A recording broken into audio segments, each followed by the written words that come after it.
চিকিৎসা কর। আমার বাবা মা যদি বেঁচে থাকতো আমি অবশ্যই টাকা এনে আমার শাশুড়ির চিকিৎসা করাতাম, তোমার মতো মাতালের আশায় বসে থাকতাম না। কি বললি? আমি মাতাল? বলেই শক্ত করে চুলের মুঠি ধরে টান মেরে রুম থেকে বের হয়ে গেল। মেইন দরজার সামনে এসে ধাক্কা মেরে দরজার সামনে ফেলে দিল। হুঙ্কার ছেড়ে বলল, আমার মতো মাতালের সাথে তোর সংসার করতে হবে না, তুই এই মুহূর্তে আমার বাসা থেকে বের হয়ে যাবি। সীমা কান্না করতে করতে বসা থেকে উঠে দাঁড়াতেই ইসাকুদ্দিন কান্নার শব্দ পেয়ে ড্রয়িং রুম থেকে বের হয়ে দুহাত জোর করে কাঁদো কাঁদো গলায় বলল, বাবা বৌমাকে কেন মারছিস?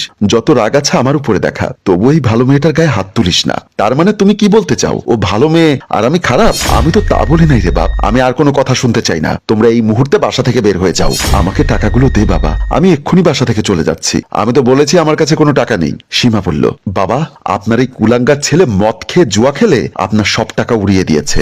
বাপ, বৌমা যা বলছে তা কি সত্যি? টাকাগুলো সব নষ্ট করে ফেলেছিস? আমার ইচ্ছা হয়েছে আমি নষ্ট করেছি, এ নিয়ে দ্বিতীয়বার কোনো কথা শুনতে চাইছি না। যে বাবা মা তোমাকে এত কষ্ট করে